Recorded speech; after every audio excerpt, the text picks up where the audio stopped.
Indus Valley Civilization. The city stretched across 500,000 square kilometers.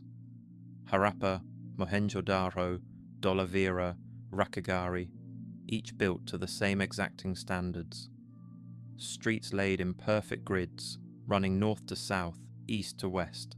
Every brick fired to identical dimensions, ratios of 4 to 2 to 1, used in every structure across thousands of kilometers. Private wells in homes, covered drainage systems channeling waste through underground sewers, public baths with waterproof floors. This was urban planning on a scale Europe would not match for 3,000 years. 5 million people lived under this system. They traded with Mesopotamia, shipping carnelian beads, cotton textiles, copper. Mesopotamian texts mention traders from Meluhha, the Indus region. Seals bearing the undeciphered script travelled thousands of kilometres. The civilization flourished from 3,300 to 1,900 before the Common Era. Then it ended. The signs were there. The great cities showed no fortifications, no weapons caches, no artistic depictions of warfare. This absence was taken as evidence of peace. It was evidence of vulnerability. The climate was shifting. The Saraswati River, mentioned in later Vedic texts, was drying. Monsoon patterns changed, rainfall decreased, the agricultural surplus that fed the cities diminished, soil salinity increased from intensive irrigation, crop yields fell. But the cities continued building to the same standards, the same brick ratios, the same grid patterns, no adaptation, no innovation. The system that had worked for over 1,000 years was failing, and no one changed course. There were no palaces to abandon, no temples to burn, no kings to overthrow. The distributed authority that had been a strength became a weakness. No centralized power could redirect resources, relocate populations, or mandate new agricultural techniques. Around 1900, before the Common Era, people began leaving, not fleeing, just leaving. They abandoned the cities gradually, settling in smaller villages. The sophisticated urban culture dissolved. Writing disappeared. Standardized weights and measures vanished. Long-distance trade ended. Within 2 centuries, the city stood empty. Mohenjo-daro's streets filled with silt. Harappa's granaries collapsed. The most extensive urban civilization of the Bronze Age ended not with fire or invasion, but with quiet abandonment. No one saw it coming because it had always worked before. The system was stable, reliable, unchanging for over a millennium. That stability became rigidity. When conditions changed, the system could not bend. It broke. The Indus Valley civilization died because it could not imagine dying. Akkadian Empire. Sargon of Akkad stood at the head of his army around 2300 before the Common Era. He conquered Sumerian city-states one by one. Uruk, Ur, Lagash. He unified Mesopotamia under a single ruler for the first time in history. The Akkadian Empire stretched from the Persian Gulf to the Mediterranean Sea. It lasted 150 years. Then it vanished so completely that for millennia scholars thought Sargon was mythological. The empire was built on military conquest and centralized control. Akkadian became the administrative language, replacing Sumerian in official documents. Governors appointed by the king ruled distant provinces. Grain taxes flowed to the capital. The army maintained order and expanded borders. For 4 generations it worked. Sargon's grandson, Naram-Sin, declared himself a god. He erected victory steles, showing him crushing enemies beneath his feet. The empire seemed invincible. The warning signs appeared during Naram-Sin's reign. Border regions rebelled repeatedly. Suppressing these revolts consumed resources. The military was stretched thin. Inscriptions from his reign mention expeditions to quell uprisings in all directions. The empire was spending itself into exhaustion, maintaining what it had conquered. Agricultural production in the core regions began declining. Texts mention grain shortages, but expansion continued. More territory required more troops, which required more grain, which required more territory. The logic was circular and unsustainable. Climate records tell another story. Sediment cores from the Gulf of Oman show an abrupt increase in dust around 2200 before the Common Era.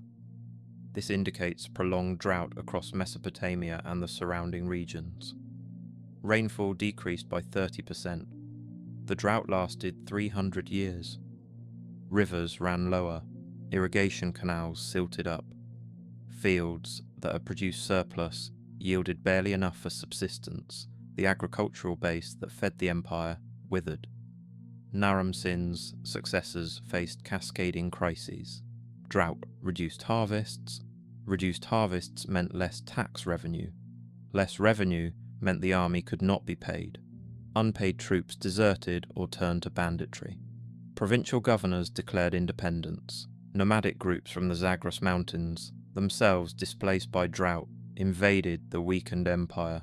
The Gutians, described in Mesopotamian text as barbarian hordes, swept through Akkadian territories. The collapse was swift. Within 20 years of Naram Sin's death, the empire ceased to exist. Cities were abandoned. The capital, Akkad, was so thoroughly destroyed that archaeologists have never found it. Sumerian city-states re-emerged as independent entities. They wrote lamentations describing the empire's fall as divine punishment. The Curse of Akkad, a Sumerian poem, describes how the gods withdrew their favour and brought devastation through drought and invasion. No one saw it coming because the empire's power seemed absolute. Naram Sin's god kingship suggested divine sanction. Military victories continued even as the foundation crumbled. The elite focused on maintaining control, not recognizing that control meant nothing when there was nothing left to control. The warning signs were interpreted as temporary setbacks, not symptoms of systemic failure. By the time the crisis was undeniable, it was too late to respond. The Akkadian Empire collapsed because it confused military strength with societal resilience. Old Kingdom Egypt, the pyramids rose from the desert.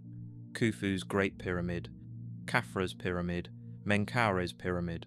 The 4th Dynasty pharaohs commanded resources on an unimaginable scale. Millions of limestone blocks, tens of thousands of workers, decades of labour for each monument. This was centralised power made manifest in stone. The pharaoh was a god, his word was absolute. The bureaucracy stretched from the Nile Delta to the First Cataract. Grain stored in royal warehouses fed the population. The system functioned for 5 centuries. The Old Kingdom lasted from approximately 2700 to 2200 before the Common Era. The 3rd through 6th dynasties saw Egypt unified under strong central authority. Viziers administered justice. Nomarchs governed provinces. Scribes recorded every transaction. Art and literature flourished. The pyramid texts, carved inside 5th and 6th dynasty pyramids, contained spells to ensure the pharaoh's afterlife. The society believed itself eternal. The Nile flooded annually, depositing fertile silt. Harvests were abundant. The system worked, but the system required the Nile. Egyptian civilization was the Nile. When the river failed, everything failed. Around 2200 before the Common Era, the same drought that destroyed the Akkadian Empire reached Egypt. Nile flood levels dropped. Records kept at Aswan show decades of low floods. Fields that should have been inundated remained dry. Famine texts from this period describe starvation, social breakdown, cannibalism. The autobiography of Anktifi, a nomarch from this period, claims he kept his province alive while the rest of Egypt starved. The pharaohs of the 6th dynasty grew weaker. Royal authority depended on the ability to provide. When granaries emptied, loyalty dissolved. Nomarchs who had been royal appointees became regional warlords. They stopped sending taxes to the capital. They stopped recognizing the pharaoh's authority. Provincial governors became kings in all but name, ruling their territories independently. The centralized state fragmented into competing power centers. The 6th dynasty ended around 2180, before the Common Era, with the extraordinarily long reign of Pepi II. He ruled for 94 years, ascending to the throne as a child. By the time he died, he was senile.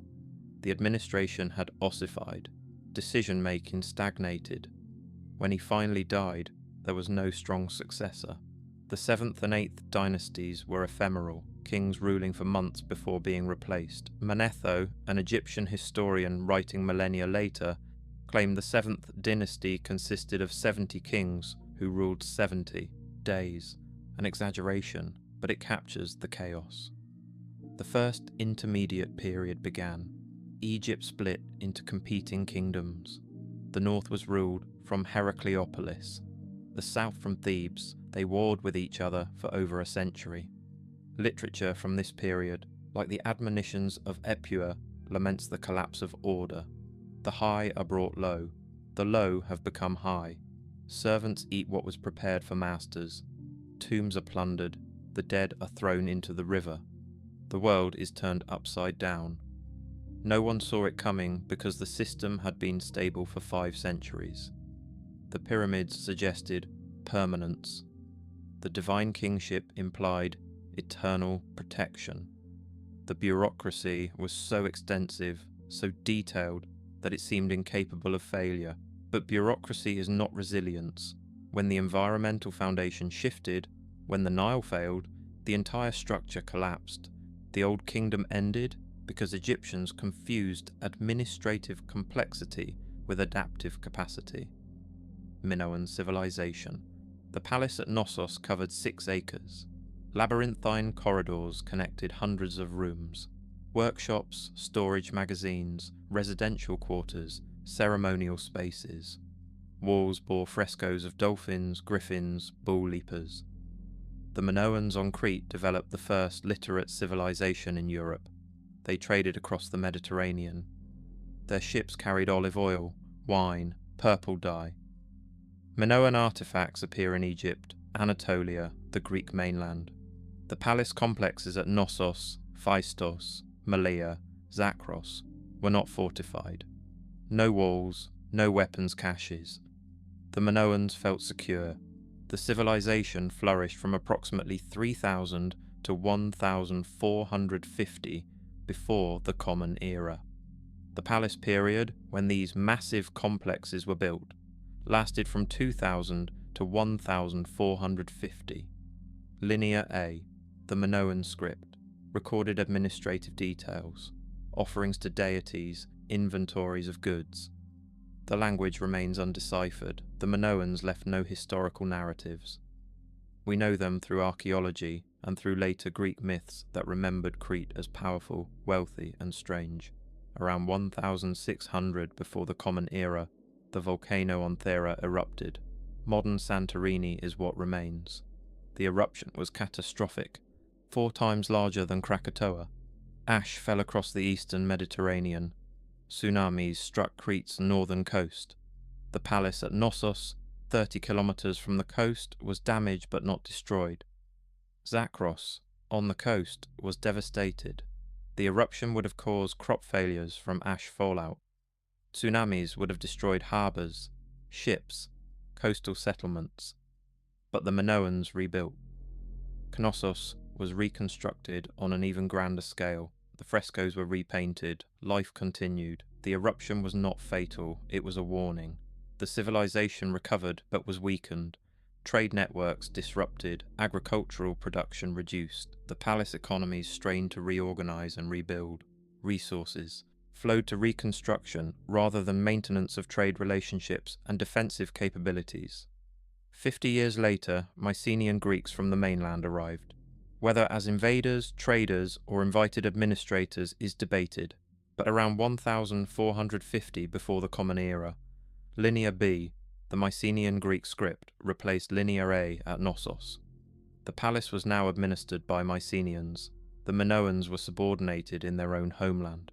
The other palaces were destroyed around the same time, burned, abandoned, never reoccupied. What happened? The eruption weakened Minoan power, but did not destroy it.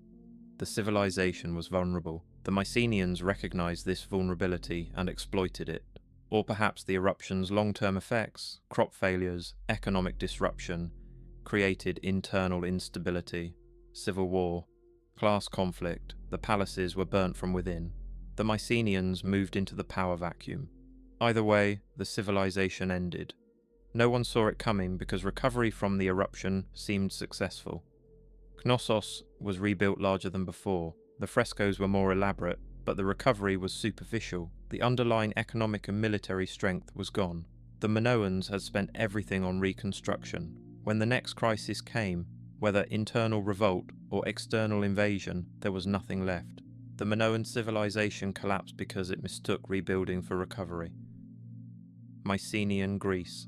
The citadel of Mycenae stood on a hill commanding the Argive plain.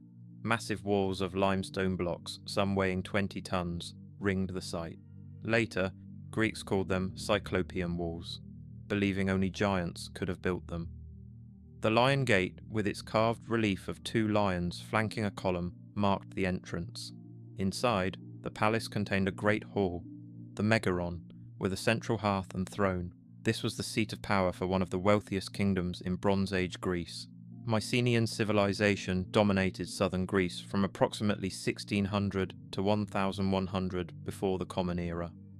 Palace centres at Mycenae, Tiryns, Pylos, Thebes controlled surrounding territories.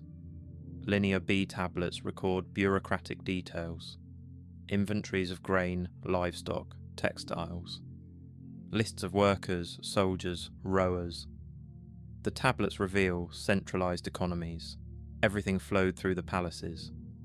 Craftsmen worked in palace workshops. Farmers delivered produce as taxes. The system was complex, efficient, and fragile. The palaces engaged in long-distance trade. Mycenaean pottery appears throughout the Mediterranean. Amber from the Baltic, copper from Cyprus, tin from Afghanistan. The trade networks required stability. Ships needed safe passage. Ports needed security. The interconnected Bronze Age economy linked Egypt, Anatolia, the Levant, Greece. Everyone depended on everyone else. This interdependence created wealth. It also created vulnerability. Around 1200 before the Common Era, the system began failing. The exact sequence of events is debated, but the outcome is clear. Nearly every major Mycenaean palace was destroyed within 50 years.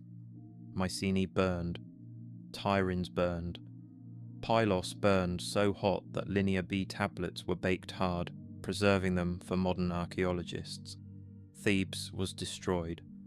Only Athens seems to have survived relatively intact. The Linear B tablets from Pylos, dating to the final months before destruction, show crisis. The tablets record emergency measures. Troops sent to the coast. Rowers conscripted from every district. Bronze collected from religious sanctuaries to make weapons. The kingdom was preparing for attack. The attack came. The palace burned. The inhabitants fled or died. The tablets, our only contemporary source, were preserved by the fire that destroyed their creators. What caused the collapse? No single answer suffices. Climate records show drought. Trade disrupted by conflict elsewhere affected Mycenaean economies. The palace systems were overextended, maintaining large bureaucracies and militaries beyond their means. When stress came, the system had no reserves. Internal rebellions may have contributed, suppressed populations revolting against palace control. The destructions show evidence of fire, but fire can be set by enemies or by desperate residents. The Sea Peoples, mysterious invaders mentioned in Egyptian texts, are often blamed. Coalitions of displaced peoples moving across the Mediterranean, destroying cities, disrupting trade. But the Sea Peoples may have been symptoms, not causes. Refugees from collapsed states becoming raiders out of desperation. The systemic failure of Bronze Age interconnected economies created the conditions for mass migrations and violence. After the collapse, Greece entered a dark age. Writing disappeared, population declined by 60%. Large settlements were abandoned. People lived in small villages. Trade ended. For 3 centuries, Greece was isolated and poor. The memory of the palatial period survived in oral traditions that eventually became the Homeric epics. The Iliad and Odyssey remember Mycenaean Greece as heroic, powerful, and lost. No one saw it coming because the system had been stable for centuries. The palaces controlled vast resources. Linear B tablets show detailed administration, but the tablets also show a system stretched to breaking.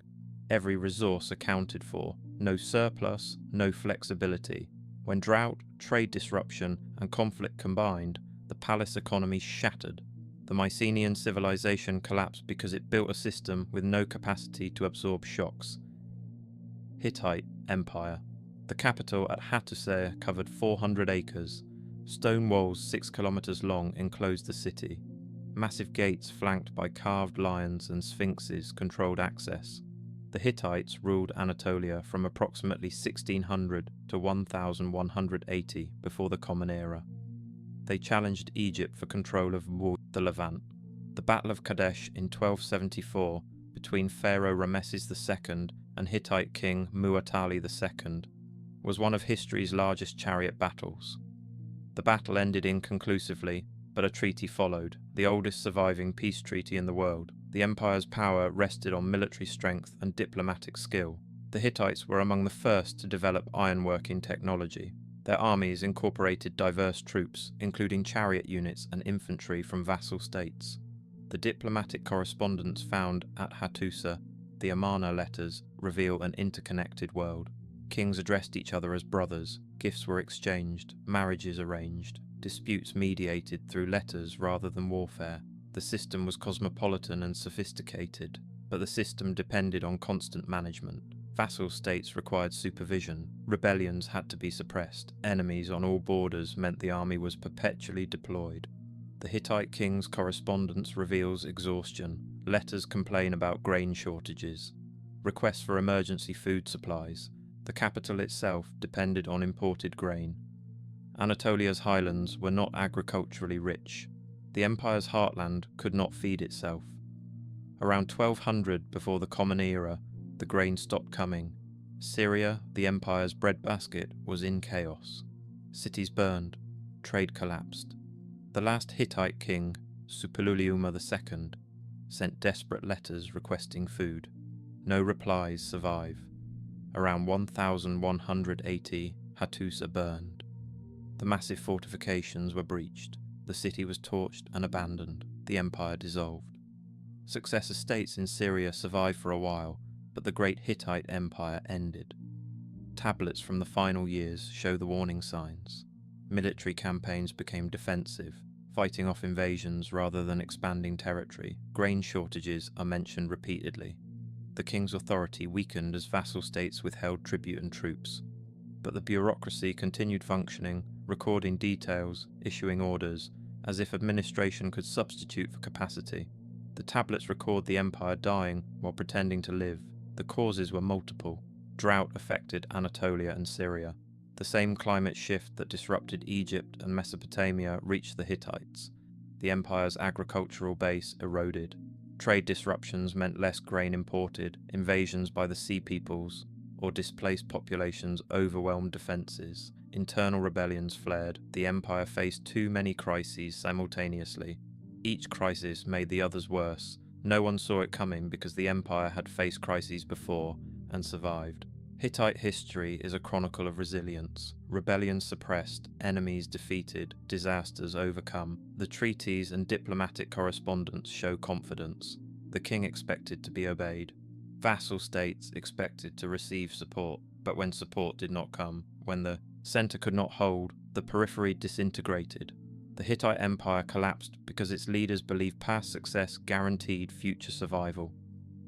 Late Bronze Age civilizations. The interconnected world of the 13th century before the Common Era stretched from Greece to Mesopotamia, from Anatolia to Egypt. Ships carried copper from Cyprus, tin from Afghanistan, amber from the Baltic, ivory from Africa. Scribes in different kingdoms wrote letters in Akkadian, the diplomatic lingua franca.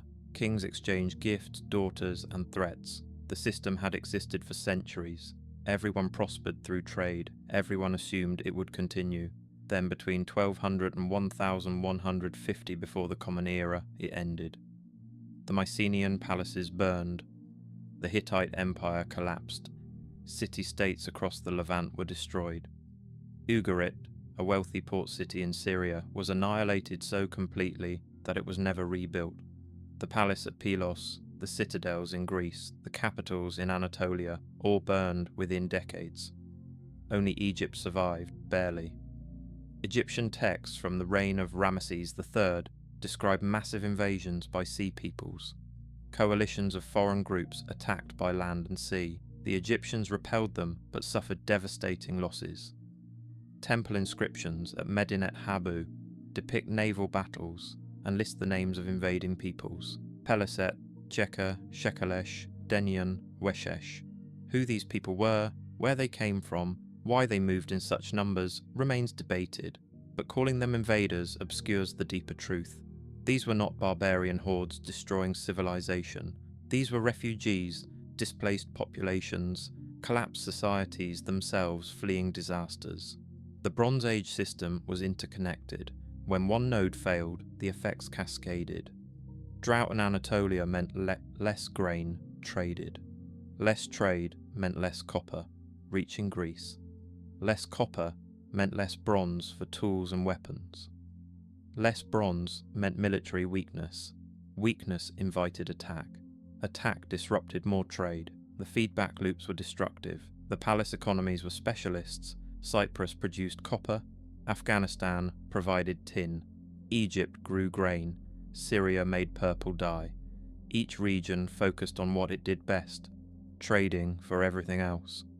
Efficiency maximized wealth, but specialization created dependence. When trade networks fractured, specialized economies collapsed. Cyprian copper miners could not eat copper. Egyptian farmers could not make bronze without tin. The system's strength became its fatal weakness. Climate change played a role. Mega drought struck the eastern Mediterranean. Rainfall decreased by 20 to 30% for 3 centuries. Agricultural production fell. Populations dependent on imported food starved. States dependent on agricultural taxes lost revenue. Armies dependent on tax revenue disbanded. The environmental stress undermined everything simultaneously. The collapse was not uniform. Some regions suffered more than others. Some recovered faster, but the interconnected Bronze Age world ended. Writing disappeared in Greece for 3 centuries. Trade became localized. Technologies were lost.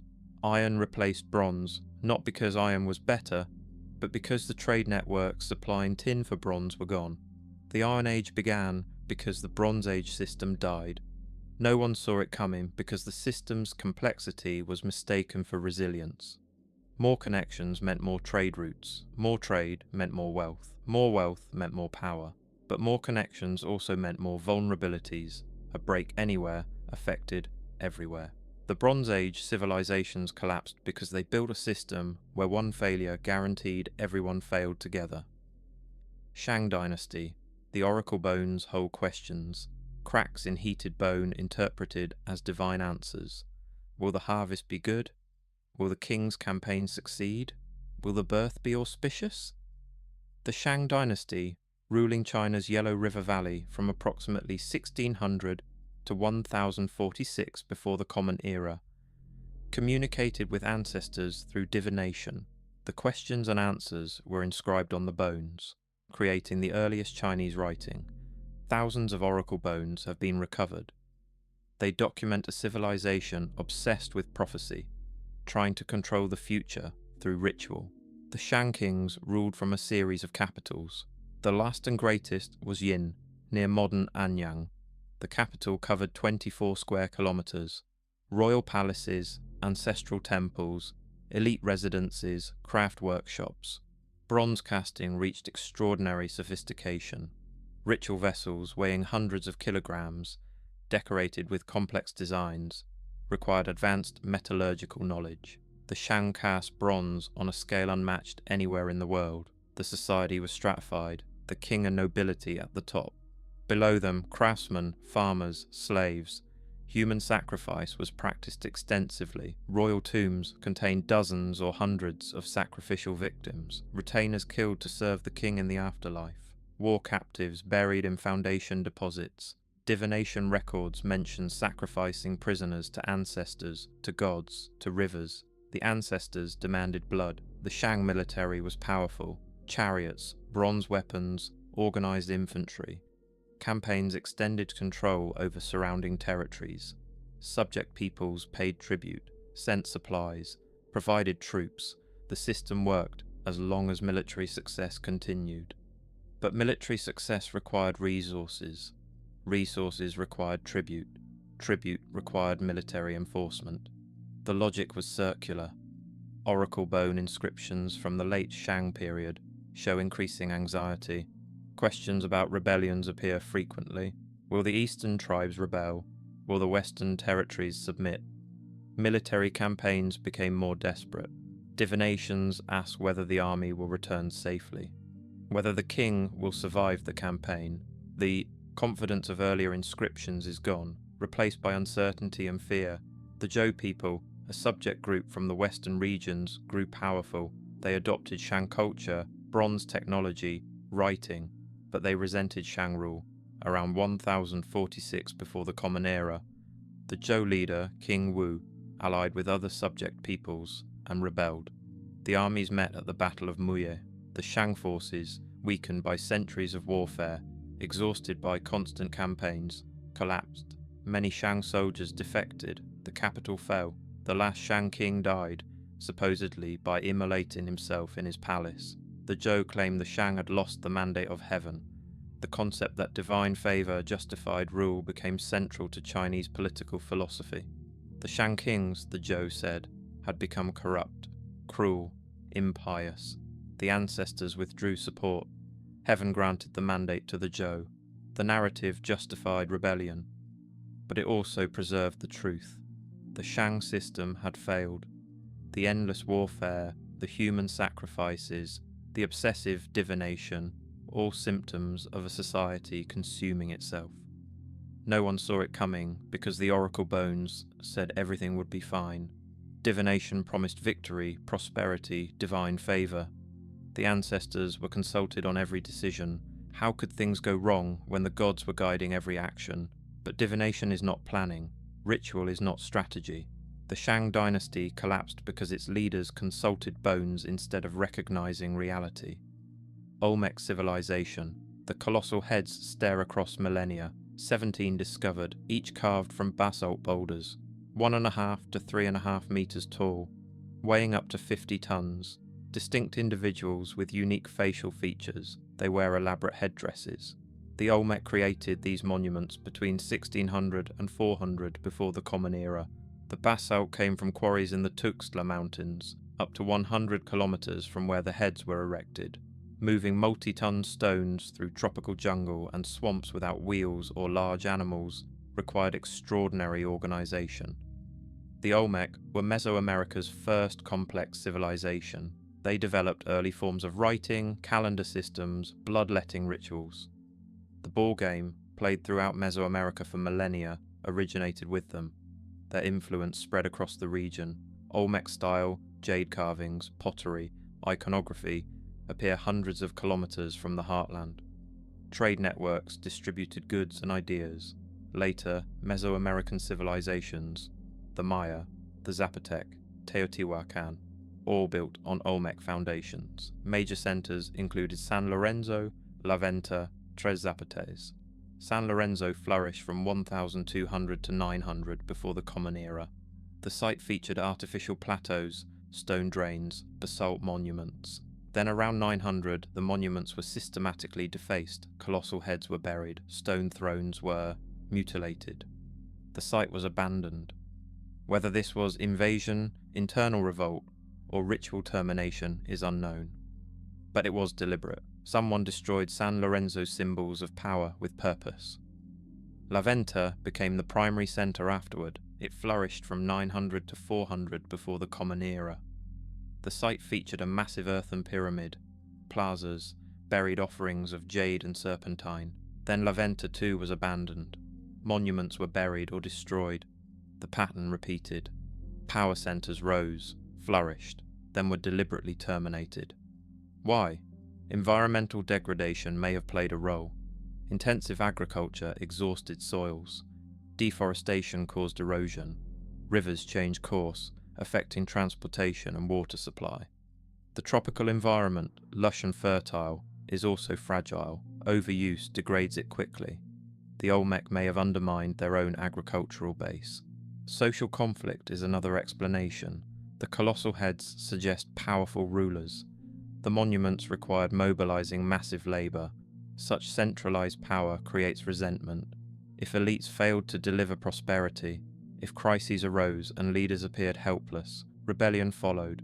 The destruction of monuments was symbolic, rejecting the ruler's authority by erasing their images.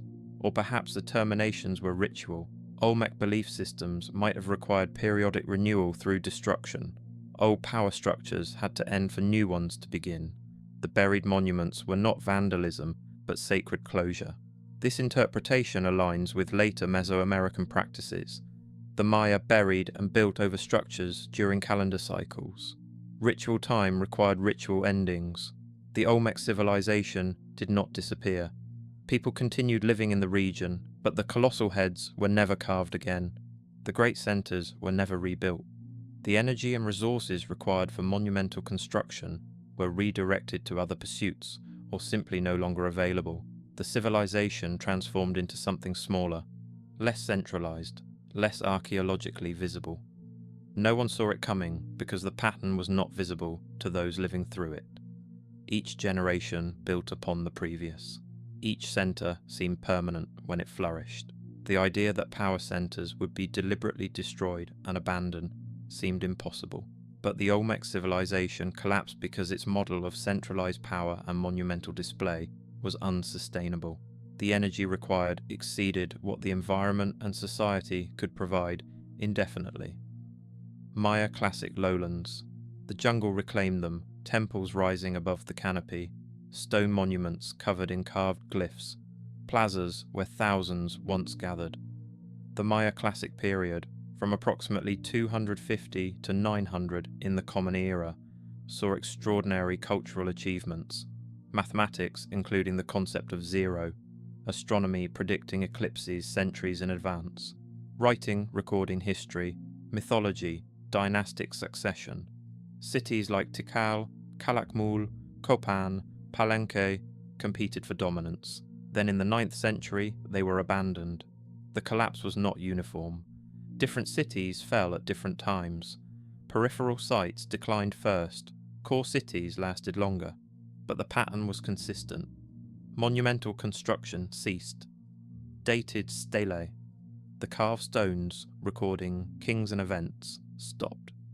The last long count date at Tikal is 869. At Palenque, 799. One by one, the lights went out. By 950, nearly every major city in the southern lowlands was abandoned. Millions of people lived elsewhere. The jungle moved in. The warning signs were carved in stone. Inscriptions from the 8th and 9th centuries record increasing warfare. Previously, Maya warfare was ritualized. Capture of kings for sacrifice, symbolic displays of power. But terminal, classic warfare was different. Entire sites destroyed, populations displaced, wars became existential. Tikal and Calakmul, the two superpowers, fought for a century. Their conflict drew in surrounding cities. Alliances shifted, resources were consumed in constant fighting. Victory brought only temporary respite before the next war. Paleoclimate records show the environmental context. Severe droughts struck the Maya region between 760 and 910. Multiple drought periods, each lasting years or decades. Rainfall decreased by 40% in some areas. The Maya depended on seasonal rains. Their agriculture was intensive but vulnerable. Terraced fields, raised fields in wetlands, household gardens. When rains failed, everything failed. Crop failures led to famine. Famine led to social unrest. The population had grown beyond the land's carrying capacity. At their peak, some areas supported population densities matching modern rural densities. Every available piece of land was cultivated. When productivity dropped, there was no surplus, no buffer. Deforestation compounded the problem. Trees cleared for agriculture, and construction timber altered local rainfall patterns. Soil erosion increased. The Maya had engineered a landscape that worked only under optimal conditions. Drought revealed how precarious the balance was. Inscriptions show elites responding with more ritual, not less. Kings performed elaborate bloodletting ceremonies. Offerings to gods intensified. The rulers sought divine intervention through traditional means. When the gods did not respond, When rains did not come and enemies did not retreat, the king's legitimacy crumbled. Why follow leaders who cannot deliver divine favour? Commoners abandoned the cities.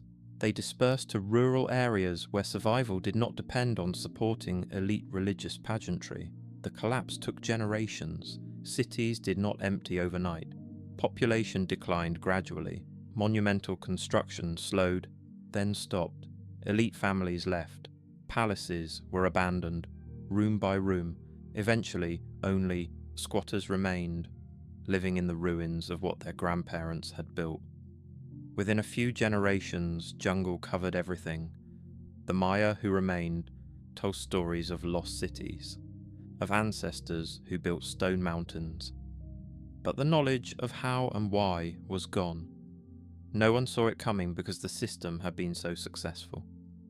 The classic period lasted 6 centuries. Population grew, cities expanded, art and science flourished.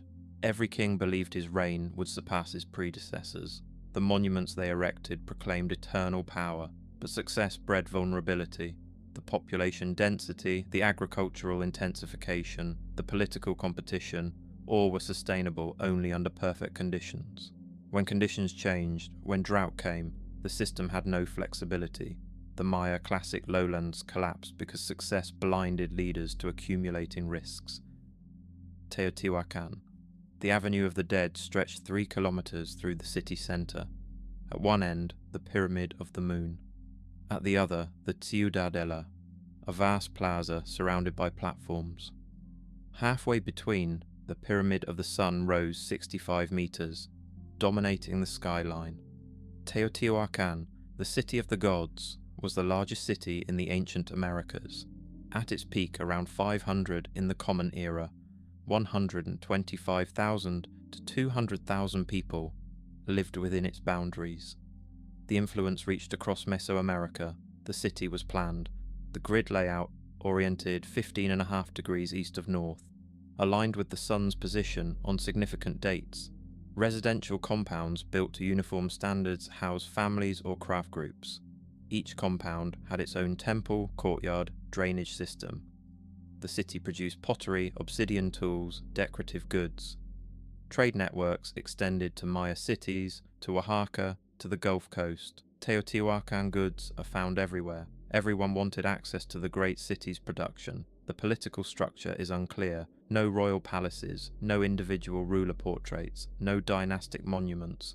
Either power was collective, shared among elites, or the rulers chose not to advertise themselves. The murals decorating compound walls show gods, rituals, mythological scenes. Not kings, not battles. The city seems to have operated differently from other Mesoamerican states, which obsessively recorded rulers and their achievements. Around 550 to 600, things changed. Evidence of fire appears in elite residential areas, not accidental fires, deliberate burning, specific buildings targeted, temples and elite compounds destroyed, but not the entire city. Common residential areas remained unscathed. This was selective violence, internal rebellion targeting the ruling class. Environmental stress may have triggered the crisis. Deforestation around Teotihuacán was extensive. The city consumed massive quantities of wood for construction, lime production, cooking. By the 6th century, forests within practical hauling distance were exhausted. Without wood, lime production for plastering buildings declined. Construction quality dropped. The gleaming city began to look shabby. Agricultural productivity around the city might have declined. Intensive farming exhausted soils. Population growth outpaced food production. The city depended on tribute and trade to feed itself. If outlying regions reduced tribute, if trade disrupted, food shortages resulted. Hungry people do not tolerate elite luxury. If rulers hoarded food while commoners starved, revolt was inevitable. After the fires, the city continued, but different, smaller. Population declined to a fraction of its peak. Monumental construction ceased. The great compounds were abandoned. Squatters moved into ruins. The Avenue of the Dead became a path through decay. By 750, Teotihuacán was a shadow, still occupied but no longer powerful. Later, peoples, the Aztecs, found the ruins and named them Teotihuacán, where men become gods. The Aztecs believed giants or gods had built the city. Humans seemed inadequate to explain such monuments. No one saw it coming because the city seemed eternal. Its size, its planning, its influence suggested permanence. The grid would never change, the pyramids would never fall, but permanence is illusion. When environmental degradation combined with social inequality and possible trade disruptions, the elite's grip on power weakened. The burning was deliberate, an expression of rage against rulers who failed to maintain the prosperity the city promised. Teotihuacán collapsed because size and monumentality cannot substitute for adaptability and social equity. Tiwanaku. The gateway stands alone now, a single carved stone doorway leading nowhere. The gateway of the sun, carved from a single block of andesite, weighs 10 tons. Reliefs cover its surface. A central figure, possibly the god Viracocha, flanked by attendants. The gateway once stood at Tiwanaku, capital of an empire that controlled the altiplano surrounding Lake Titicaca. The empire lasted from approximately 500 to 1000 in the Common Era. Then it collapsed so completely that later peoples, including the Inca, could not explain who built it. Tiwanaku, the city covered 4 square kilometers. Sunken courtyards, raised platforms, stone statues. The Akapana pyramid, though badly damaged, was once 17 meters tall. The Kalasasaya temple contained precisely carved stone blocks. The semi-subterranean temple's walls held hundreds of carved stone heads. The architecture used fitted stone blocks, some weighing over 100 tons. The precision matched anything in the ancient world. The empire's reach extended hundreds of kilometers. Colonies in coastal valleys grew maize and coca, unavailable on the cold altiplano. Highland communities raised llamas and alpacas, farmed potatoes and quinoa. The exchange of goods between ecological zones, vertical archipelago economy, sustained the empire. Lake Titicaca provided fish, raised field agriculture around the lake, exploiting microclimates and water management, produced surplus crops. The agricultural system was sophisticated but vulnerable. Raised fields required constant maintenance. Canals had to be cleaned, water levels managed. The system worked during stable climate periods. When climate shifted, the system failed. Around 1000 in the Common Era, evidence shows prolonged drought. Lake levels dropped. The raised fields, dependent on lake water, dried out. Agricultural productivity collapsed. Ice cores from Quelcaya Glacier record the drought. Dust increases in the cores, indicating dry conditions. Less precipitation meant less water for agriculture. Less water in Lake Titicaca, less water for the raised fields. The entire agricultural base eroded. The vertical archipelago economy required surplus production. Colonies and core needed to exchange goods. When the core produced nothing, the system broke. The capital was gradually abandoned. Statues were toppled. Temples were burned or dismantled. Whether this was invaders, internal revolt, or ritual termination is debated. But around 1000, Tiwanaku ceased to be a power center. Population dispersed, the empire fragmented into smaller regional polities. The Inca, arriving 4 centuries later, found ruins and marveled. Inca legends claimed Viracocha created the world at Tiwanaku. The Inca could not imagine humans building such a place. Warning signs existed. The raised field system required enormous labor for maintenance. Population around the lake grew. More people meant more demand for food, more pressure on the agricultural system. The system was pushed to its limits before drought struck. When drought came, there was no reserve capacity. Immediate crisis. No time to adapt. The elite response is invisible. No written records tell us what Tiwanaku's rulers did as the crisis unfolded. Did they attempt to reorganize agriculture, relocate populations, intensify trade, or did they double down on ritual, hoping the gods would restore rains? We know only the outcome. The system failed, the people left, the empire ended. No one saw it coming because the agricultural system had worked for centuries. The raised fields were marvels of engineering. The vertical archipelago economy was elegant, efficient, but efficiency is not resilience. When drought disrupted the system, there were no alternatives. Tiwanaku collapsed because its success depended on climate stability. When climate changed, success became impossible. Wari Empire. The empire stretched along Peru's Andes and coast. From approximately 600 to 1000 in the Common Era, the Wari controlled vast territories from their highland capital near modern Ayacucho. They built a network of roads and administrative centres. Rectangular compounds with high walls housed bureaucrats and stored goods. The Wari style of architecture and pottery spread across the empire. This was not just trade, this was control.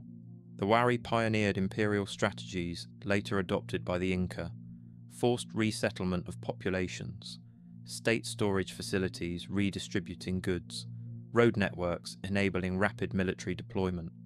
The empire was organised for efficiency and control. Provincial centres followed standardised plans, rectangular compounds divided into units, each unit with identical rooms arranged around courtyards. The repetition suggests bureaucratic thinking, everything categorised, measured, controlled. The agricultural base required extensive irrigation. The Wari built canals, terraces, reservoirs. Highland agriculture is challenging, the growing season is short, frost is a constant danger, but the Wari engineered solutions. They maximised production through infrastructure. When infrastructure functioned, surplus flowed to storage facilities. When storage was full, the empire was secure. Around 800 in the Common Era, climate records show increasing instability. Drought periods alternated with intense rainfall. The agricultural infrastructure built for stable conditions could not handle extremes. Canals designed for steady water flow failed during droughts and floods. Terraces required maintenance after storm damage. The costs of maintaining infrastructure escalated. Labour demands increased. Simultaneously, evidence of conflict appears. Some Wari centres show fortifications, defensive walls added to previously open sites. This was new. The empire had relied on administrative control, not military occupation. Fortifications suggested threats the administration could not handle. Rebellion, invasion, social breakdown. Around 900 to 1000, the Wari centres were abandoned. Not destroyed violently, just abandoned. Populations left. The compounds emptied. The roads fell into disrepair. The storage facilities were looted or left to decay. The empire dissolved. Successor states did not emerge. Instead, the region fragmented into small competing polities. The imperial structure vanished as if it had never existed. Why? The climate instability undermined agriculture. Agricultural failures meant storage facilities emptied. Empty facilities meant the redistribution system failed. If the state could not provide, why obey the state? Provincial populations stopped sending tribute, stopped following orders. The bureaucrats in their rectangular compounds found themselves irrelevant. Without goods to redistribute, without surplus to control, their function disappeared. The Wari had built an empire on infrastructure and administration. When infrastructure failed, administration was meaningless. The rectangular compounds, marvels of planning, stood empty. The roads, engineering achievements, led nowhere. The system's complexity, which had been its strength, became its weakness. Too many parts had to function simultaneously. When one part failed, everything failed. No one saw it coming because the system seemed invincible. The roads connected everything. The storage facilities held reserves. The bureaucrats recorded every detail. How could such organisation fail? But organisation is not resilience. The Wari Empire collapsed because its complexity made it fragile.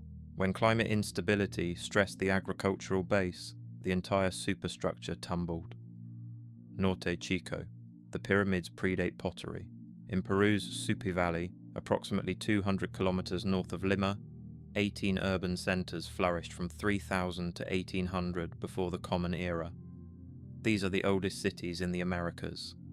Corral, the largest, featured 6 platform mounds.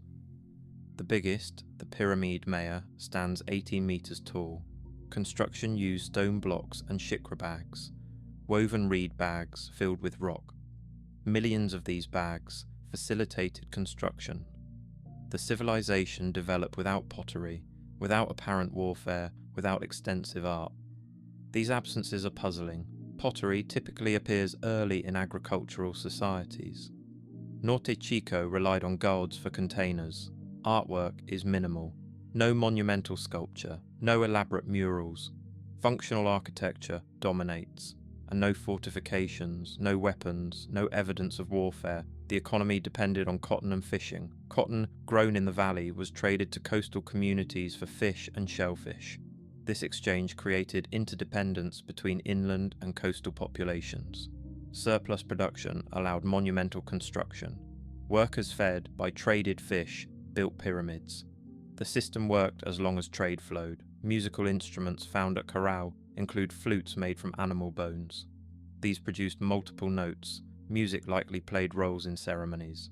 Circular sunken plazas with fire pits suggest ritual gatherings. Whatever beliefs motivated pyramid construction left little material trace. The pyramids themselves, the labour invested, are the evidence. Something mattered enough to build on this scale. Around 1800 before the Common Era, the sites were abandoned. Gradually, not catastrophically. People left over time. The pyramids were not destroyed, just emptied. Why? Climate change is one explanation. Evidence suggests the region experienced drought or shifts in river patterns. The Soup Valley's rivers carried the water essential for cotton agriculture. If rivers changed course or flow decreased, agriculture failed. The trade network might have collapsed if coastal populations stopped trading fish for cotton, perhaps due to environmental changes affecting fisheries. The inland cities lost their food supply. Without trade, without fish, the inland populations could not sustain themselves. They relocated to areas with better resources. Or perhaps social factors dominated. The pyramid building required mobilizing large labor forces. If that social organization weakened, if leaders lost authority or religious beliefs changed, monumental construction ceased. Without the construction projects, the population centers lost their purpose. People dispersed. No written records exist. No pottery sequences to provide detailed chronologies. The archaeology is limited. We see the beginnings, the flourishing, the end, but not the process. The Norte Chico people left their pyramids and disappeared into history. The Inca, arriving 3,000 years later, found no memory of them. No one saw it coming because the system had worked for over 1,000 years. Cotton for fish, fish for labor, labor for pyramids. The cycle was stable, but stability requires favorable conditions. When rivers shifted or trade partners stopped coming, the system had no alternatives. Norte Chico collapsed because its economy was specialized beyond the point of adaptability. Nabatea, the city is carved from rock. Petra, the Nabatean capital, sits in a desert canyon in modern Jordan. The treasury, with its elaborate facade carved from sandstone, stands at the entrance. Beyond, hundreds of tombs, houses, temples, all carved from living rock. Water channels, cisterns, aqueducts manage scarce desert water. The Nabateans controlled trade routes through the Arabian Desert from approximately 4th century before the Common Era to 106 in the Common Era. Then Rome annexed their kingdom, and Petra slowly died. The Nabateans were merchants, caravans carrying frankincense and myrrh from Arabia, spices from India, silk from China, passed through Nabatean territory. The Nabateans taxed this trade, provided water and security. Petra became wealthy as a middleman. The rock-carved architecture demonstrated that wealth. Kings and elites commissioned elaborate tombs. The city expanded beyond the canyon to surrounding areas, but the wealth depended on trade routes. When trade shifted, Nabatea suffered. The Romans, after annexing Egypt, developed sea routes to India. Ships sailing the Red Sea bypassed Arabian land routes. Trade that once flowed through Petra now went around it. The tax revenue declined. The caravans stopped coming. Without trade, Petra's reason for existence faded. The annexation by Rome in 106 was not violent. The last Nabatean king, Rabel II, may have negotiated incorporation. Perhaps he recognized Nabatea could not resist Roman power. Perhaps economic decline made independence untenable. Either way, Nabatea became the Roman province of Arabia Petraea. Petra remained important initially. The Romans built structures, roads, but importance declined. An earthquake in 363 damaged Petra severely. Buildings collapsed, water systems broke. The Romans repaired some damage, but not everything. Another earthquake in 551 caused more destruction. Each time, less was rebuilt. The city was expensive to maintain. Water had to be carefully managed. In a desert, every raindrop mattered. As the population declined, maintaining the infrastructure became impractical. Christianity spread through the region. The old Nabatean gods were abandoned. Temples were converted to churches or abandoned. The elaborate tombs, expressions of Nabatean religion and culture, became irrelevant. No one was carved new tombs. The Christian dead were buried differently. The cultural practices that made Petra distinctive ended. By the 7th century, when Islamic armies swept through the region, Petra was marginal. The city was not a target, it was barely noticed. Bedouin tribes used the ruins for shelter. Crusaders built a fort there briefly, but Petra's time was over. The city that had been a wealthy capital became a forgotten ruin. Western travellers rediscovered it in the 19th century, marvelling at the rock-carved facades emerging from desert canyons. No one saw it coming because Nabatean wealth seemed secure. The trade routes were ancient. Frankincense and myrrh had been valuable for centuries. Why would that change? But Roman sea routes made Arabian land routes obsolete. Technological and economic changes beyond Nabatean control destroyed their economy. Nabatea collapsed because its entire existence depended on conditions others controlled. Kingdom of Aksum. The obelisks towered over the city. Stone stelae, some reaching 33 meters, marked royal tombs. The largest, carved from a single piece of granite, weighed 520 tons. Moving and erecting such stones demonstrated wealth and power. The Kingdom of Aksum, in modern Ethiopia and Eritrea, dominated the Red Sea trade from approximately 100 to 900 in the Common Era. Then it collapsed into obscurity. Aksum controlled the trade routes connecting Africa, Arabia, and the Mediterranean. Ivory, gold, exotic animals exported from the African interior, frankincense and myrrh from Arabia, silk and spices from India. The port of Adolis on the Red Sea was a cosmopolitan entrepot. Merchants from across the known world traded there. Aksum minted its own coins, a sign of economic sophistication. The coins circulated internationally, recognized and accepted far from Aksum. The kingdom was powerful. Kings campaigned across the Red Sea into Yemen. Aksum conquered the Himyarite kingdom in the early 6th century. Inscriptions boast of military victories, subjugated peoples, expanded territories. The kingdom was Christian, having converted in the 4th century. Christianity became central to Aksumite identity. Churches were built. Monasteries established. Aksum saw itself as a Christian empire rivaling Byzantium, but the wealth depended on trade. When trade routes shifted, Aksum suffered. The rise of Islam in the 7th century transformed the region. Islamic armies conquered Egypt, the Levant, Persia. The Byzantine Empire, Aksum's Christian ally, was pushed back. Red Sea trade was now controlled by Islamic powers. Aksum, Christian and isolated, was cut off. Trade revenues collapsed. The kingdom's tax base eroded. The coins stopped being minted. No new stelae were erected. The kingdom could not maintain its earlier scale. Environmental degradation compounded economic problems. Deforestation around Aksum was extensive. Trees cut for construction and fuel. Soil erosion followed. Agricultural productivity declined. Around 700 to 900, the kingdom abandoned Aksum the city. The capital relocated to the highlands. Why?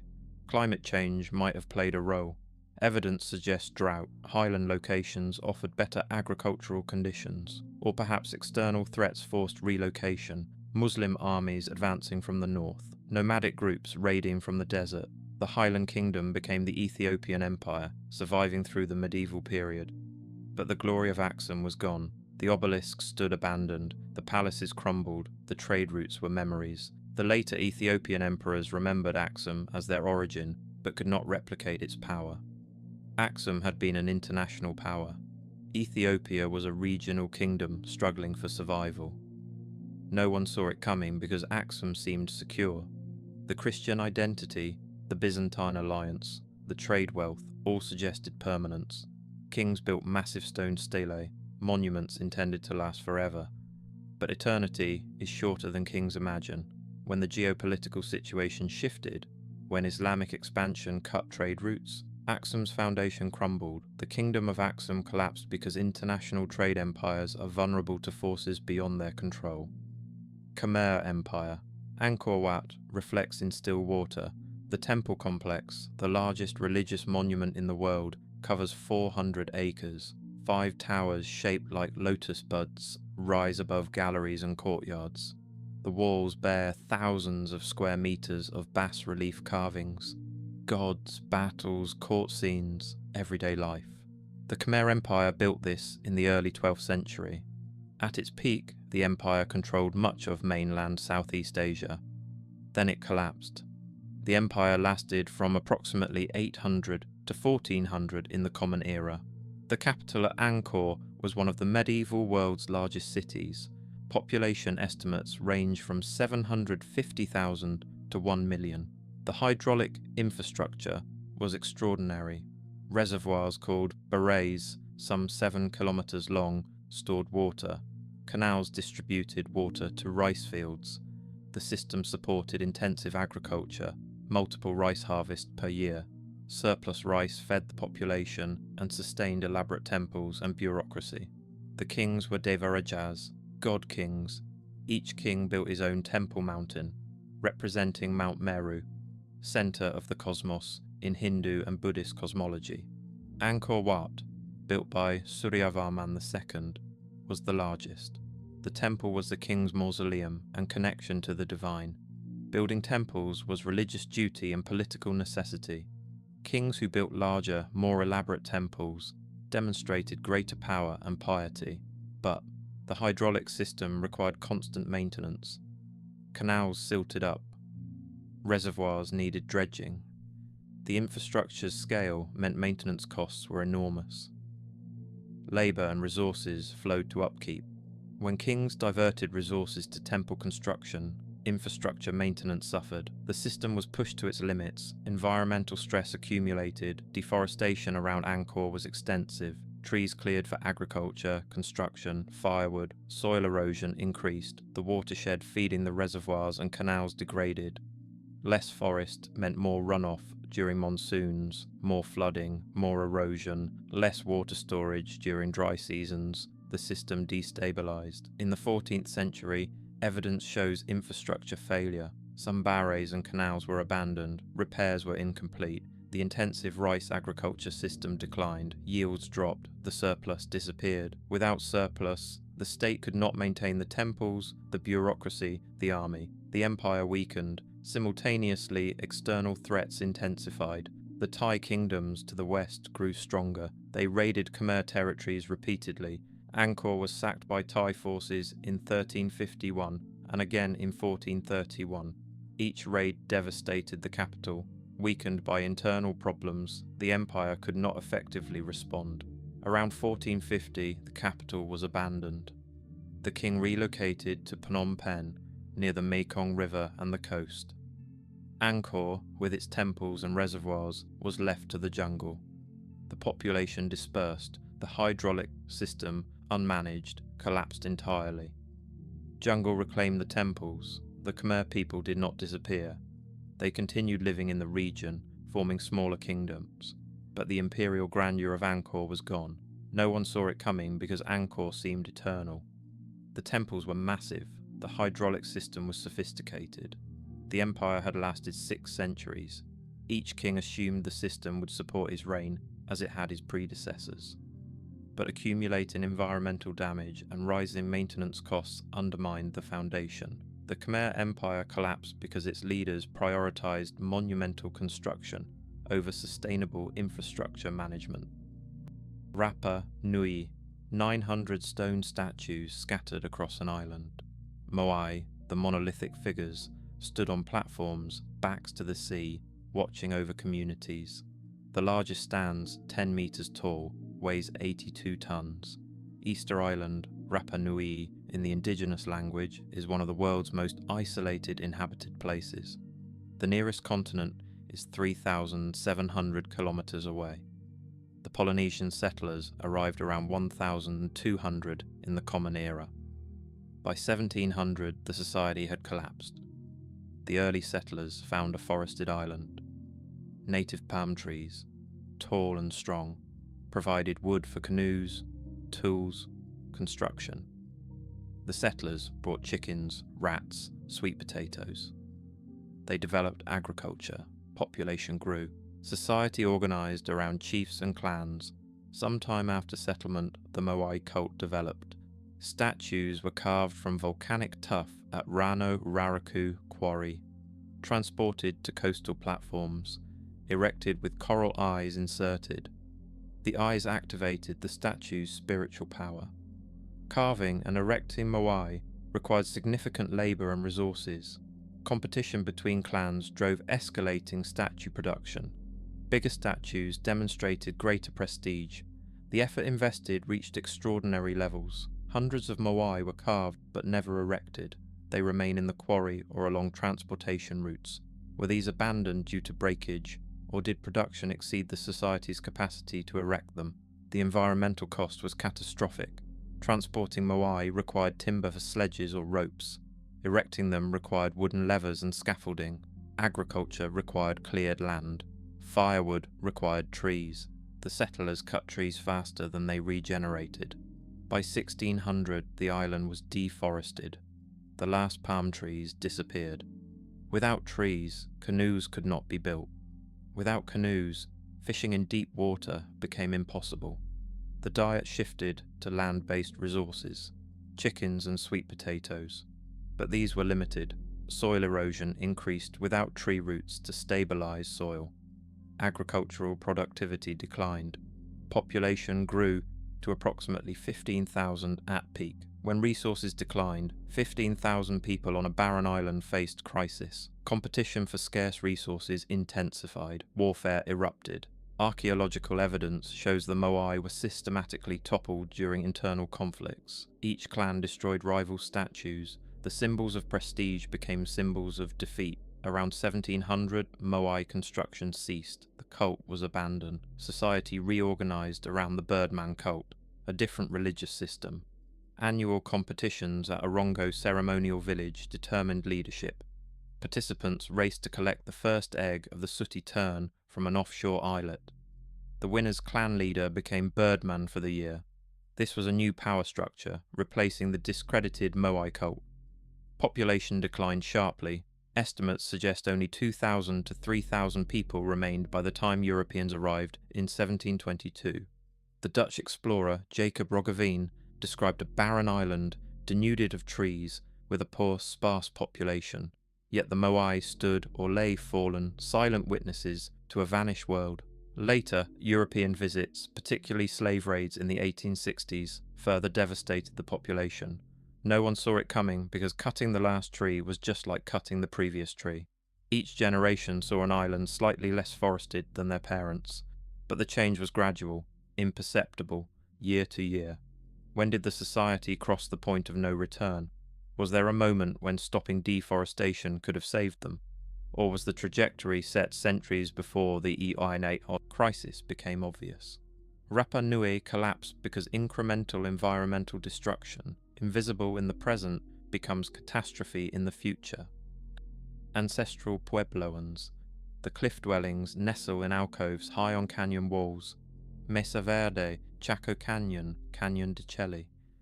Stone masonry buildings, some with hundreds of rooms, perch on ledges accessible only by handholds carved in rock. The ancestral Puebloans, formerly called Anasazi, inhabited the Four Corners region of the American Southwest from approximately 700 to 1300 in the Common Era.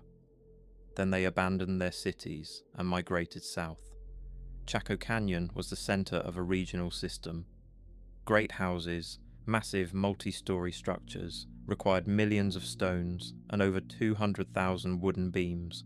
Some beams were carried from forests 75 kilometers away. Roads, engineered straight across terrain, connected Chaco to outlying communities. The purpose of these roads is debated. Transportation routes, ceremonial pathways. They required effort to construct and maintain. Something important justified that effort. The society was hierarchical. Evidence of social stratification appears in burials. Elite individuals interred with turquoise, shell ornaments, elaborate pottery. Commoners buried simply. The great houses might have been elite residences, administrative centres, or ceremonial structures. Or all three. The construction required organised labour. Resources flowed to Chaco from surrounding regions. This was centralised control. But the environment was marginal. The southwest is arid. Agriculture depended on rainfall, runoff from mesas, and small-scale irrigation, corn, beans, squash. Yields were low. In good years, surplus existed. In bad years, famine threatened. The ancestral Puebloans lived on the edge of agricultural viability. Any sustained decline in precipitation meant crisis. Tree ring records reveal the climate history. Periods of adequate rainfall alternated with droughts. A devastating drought struck from 130 to 180. Chaco Canyon was abandoned around 140. Population dispersed to areas with more reliable water. Some moved to the northern San Juan region, building the cliff dwellings at Mesa Verde. Others migrated to the Rio Grande Valley, but the northern migrations were temporary refugees. Another severe drought hit from 1276 to 1299. This drought, longer and more intense, was catastrophic. The cliff dwellings were abandoned, Mesa Verde emptied, entire regions depopulated. The ancestral Puebloans migrated south, settling among, or becoming, the ancestors of modern Pueblo peoples in New Mexico and Arizona. Violence increased during the droughts. Some sites show evidence of conflict, bodies unburied, skeletal remains with trauma, defensive locations chosen. Competition for scarce resources turned deadly. When the rains failed, when crops died, when starvation loomed, communities turned on each other, or perhaps turned inward. Evidence of cannibalism appears at some sites. Desperation drove people to actions unthinkable in prosperous times. Deforestation around Chaco and Mesa Verde compounded problems. Trees cut for construction, firewood, cleared for agriculture. Soil erosion followed. Agricultural productivity declined even before drought struck. The society had degraded its environment. When drought came, the degraded landscape could not support even reduced populations. No one saw it coming because the droughts of the past had been survived. Population relocations had worked before. The cliff dwellings, high and defensible, seemed like solutions. But the droughts lengthened, the environment degraded. Eventually, survival required leaving. The ancestral Puebloans collapsed because they inhabited a marginal environment that became uninhabitable when climate and environmental degradation converged. Mississippian Culture. The earthen mounds rise from floodplains. Cahokia, near modern St. Louis, was the largest pre-Columbian city north of Mexico. 120 mounds. The largest, Monk's Mound, covering 14 acres at its base, standing 30 meters tall. Cahokia's population at peak around 1,100 was 10,000 to 20,000. A wooden palisade surrounded the city center. Plazas, elite residences, temples on mound tops. The Mississippian culture dominated the American Midwest and Southeast from approximately 800 to 1500 in the Common Era. The society was hierarchical. Chiefs controlled resources and labor. Mound construction required coordinated effort. Millions of basket loads of earth moved by hand. The mounds served as platforms for elite residences and temples.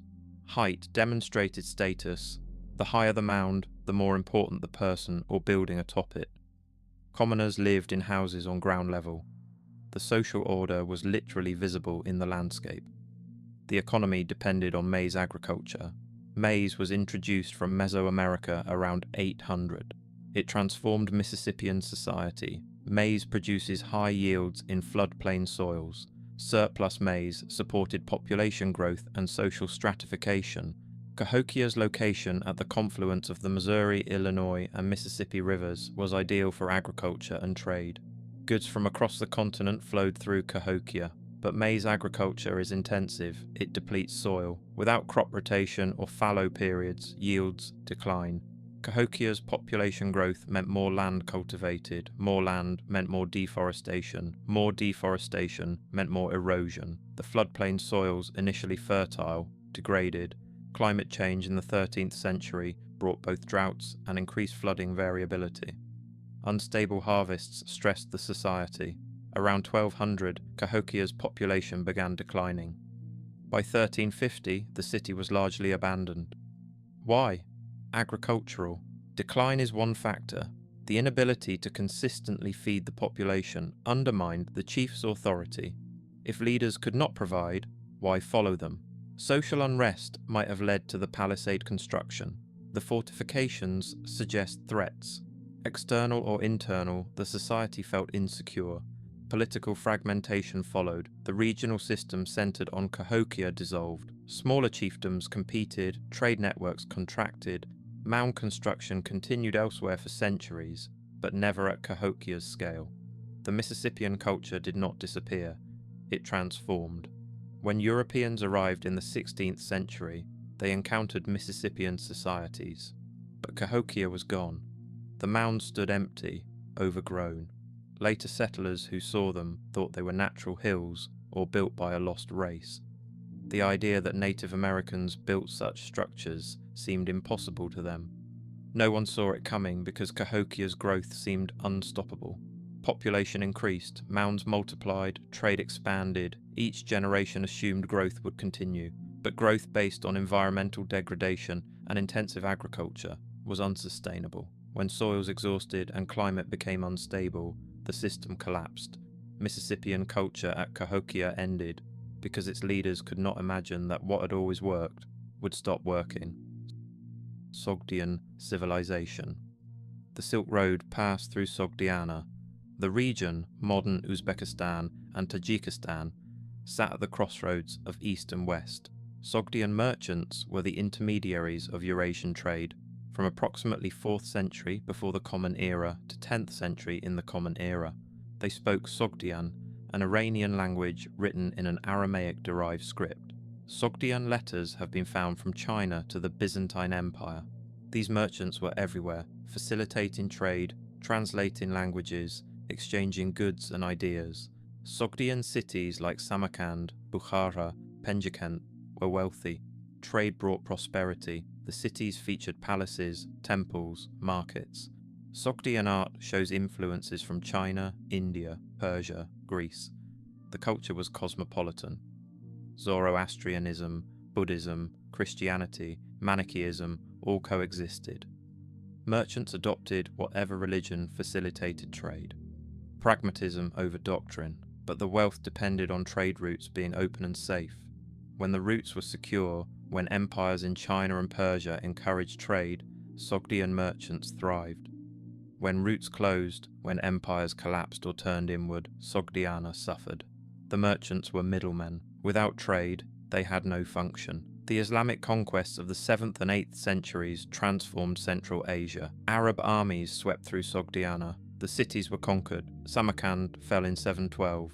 The conquests were violent. Resistance was punished, but the Arabs recognized the value of Sogdian merchants.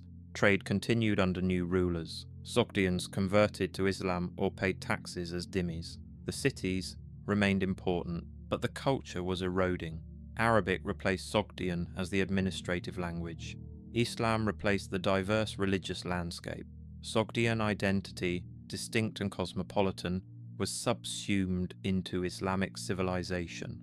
The merchants who had been Sogdians became Persian Muslims. The language declined. By the 10th century, Sogdian was no longer spoken in the cities. It survived only in remote mountain valleys. By the 14th century, it was extinct. The final blow came from shifting trade routes. The Mongol invasions of the 13th century devastated Central Asia. Samarkand was destroyed by Genghis Khan in 1220. Although rebuilt later by Timur, the city was changed, and trade itself was changing. Maritime routes, ships sailing from China to the Middle East, bypassed the Silk Road. The overland routes became less important. The merchants who remained shifted to other pursuits, agriculture, crafts. The great Sogdian trading networks dissolved. No one saw it coming because trade had existed for over a millennium. The Silk Road seemed eternal. Caravans would always cross the steppes and deserts. Merchants would always be needed. But political conquest, religious change, and economic shifts combined. Each change individually was survivable. Together, they erased Sogdian identity. The Sogdian civilization ended not with destruction, but with assimilation. They became someone else. Göktürk, first Khaganate. The horsemen ruled the steppes. The Göktürk Khaganate, from approximately 550 to 630 in the Common Era, was the first Turkic empire. It stretched from Mongolia to the Black Sea. Nomadic warriors controlled the grasslands, demanding tribute from settled societies. China, Persia, Byzantium all dealt with the Göktürks. The Khaganate was a superpower, then it split, weakened, and collapsed. The Göktürks were formidable, mounted archers, mobile, devastating in battle. They controlled the steppes through military strength and political acumen. Khagans balanced between Chinese and Persian powers, extracting concessions from both. Trade along the Silk Road passed through Göktürk territory. The Khaganate taxed merchants and protected routes. Wealth flowed to the Khagans. But nomadic empires are inherently unstable. Unity depends on the Khagan's personal authority. When a strong leader rules, tribes submit. When a weak leader rules, tribes rebel. Succession was always contested. Brothers, cousins, sons fought for the throne. Each succession risked civil war. The Göktürk tradition was lateral succession. A ruler's brother succeeded before his son.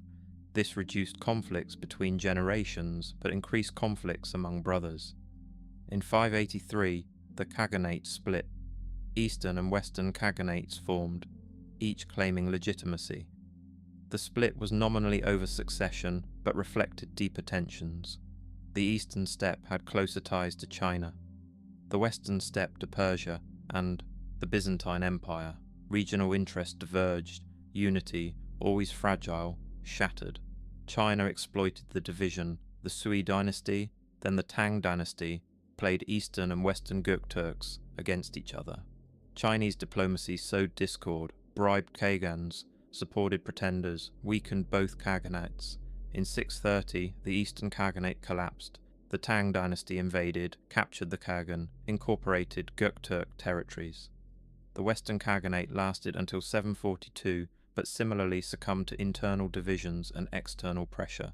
The warning signs were visible: the succession disputes, the split, the increasing dependence on Chinese subsidies, but nomadic leaders focused on immediate concerns: raids, tribute, prestige. Long-term institutional stability was not a nomadic strength. The tribes were warriors, not administrators. When external powers recognized this weakness and exploited it, the Khaganate could not respond effectively. The collapse was swift. Decades of division and conflict left both Khaganates vulnerable. When the Tang armies came, resistance crumbled.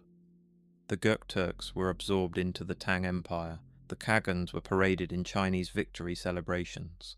Later, Turkic groups would rise again, forming new empires. But the first Khaganate was gone. No one saw it coming because nomadic power seemed invincible. The horsemen had always ruled the steppes. Settled societies feared and paid tribute. But nomadic empires depend on unity. When unity breaks, power evaporates.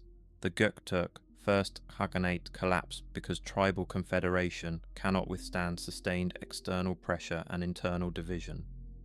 Early Yamato state. The keyhole tombs dot the landscape. Kofun, massive burial mounds shaped like keyholes, mark the graves of rulers. The largest, Daisen Kofun, is 475 meters long. The early Yamato state, ruling Japan from approximately 300 to 700 in the Common Era, was organized around powerful clans. The Yamato clan claimed descent from the sun goddess Amaterasu. The emperor was divine. The state was theocratic, but divinity did not guarantee stability. The Yamato state was a coalition of clans. The emperor was first among equals, not absolute ruler. Power depended on alliances. Clans competed for influence. Marriages, military campaigns, religious appointments, all were political. The state functioned through negotiation, not command. Buddhism arrived in the 6th century, introduced from Korea. The new religion was politically destabilizing. Some clans embraced Buddhism. Others remained loyal to Shinto, the indigenous religion. Religious conflict became political conflict. The Soga clan, Buddhist supporters, gained power. They influenced emperors, controlled court appointments. Other clans resented Soga dominance. In 645, a coup occurred. The Soga clan leaders were assassinated. The Taika reforms followed. These reforms, inspired by Chinese models, aimed to centralize power. Land was nationalized. Taxes standardized. Bureaucracy formalized. The emperor's authority was increased at the expense of clan power. This was revolutionary. The old system of clan coalition was replaced by centralized imperial state, but implementation was incomplete. Powerful clans resisted. Regional control remained decentralized. The reforms were ideals more than realities. Over the following century, the centralization project stalled. The capital moved repeatedly. Nara became the capital in 710. But even in Nara, clan politics continued. The emperor reigned, but did not always rule. The early Yamato state did not collapse catastrophically, it transformed. The Heian period, beginning 794, saw the capital move to Kyoto. The system evolved into rule by aristocratic clans with the emperor as figurehead. The Fujiwara clan dominated through marrying daughters to emperors. Later, military clans, the samurai, would seize power. The emperor remained, but was ceremonial. Real power lay elsewhere. The collapse was gradual, a slow erosion of central authority. The kofun, the massive tombs, stopped being built. Resources no longer flowed to such projects. The clans kept wealth for themselves. The idea of the divine emperor persisted. The reality of imperial power did not. By the 10th century, the emperor was sacred but powerless. No one saw it coming because the transformation was incremental. Each generation saw an emperor slightly weaker than the previous, but the imperial institution continued. The fiction of imperial rule was maintained even as reality diverged. The early Yamato state collapsed because its centralization project failed, and clan power reasserted itself. Liangzhu Culture. The jade discs are exquisite, B disc and Kong tubes, carved from jade with extraordinary precision. The Liangzhu culture, flourishing in the Yangtze River Delta from approximately 3,300 to 2,300 before the Common Era, was sophisticated. The largest site, Liangzhu City, covered 300 hectares. Massive earthen walls, canals, dams. The hydraulic engineering was advanced. Water management systems controlled flooding and facilitated agriculture. The society was stratified.